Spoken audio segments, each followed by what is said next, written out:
Gunung setinggi ni pernah jadi laut? Biar betul.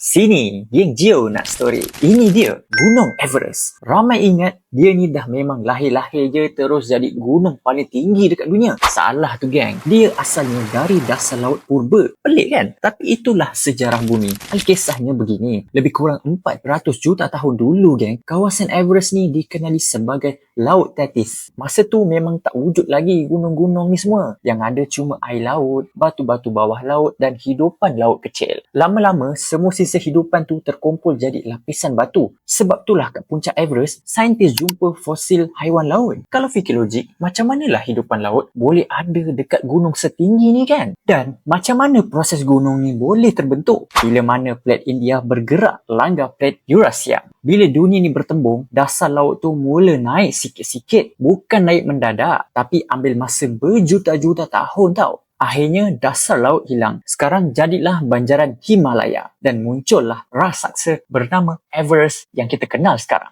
Dan faktanya, Gunung Everest ni masih lagi naik sikit-sikit sampai sekarang tau geng. Sebab plat bumi ni masih bergerak. So, Everest bukanlah dilahirkan sebagai gunung. Sebaliknya, dia adalah sebuah laut. Sebab bumi ni kadang-kadang terlalu banyak plot twist yang buatkan kita rasa terkesima dan terpegun. Itulah dunia dan kuasa Allah yang Maha Esa.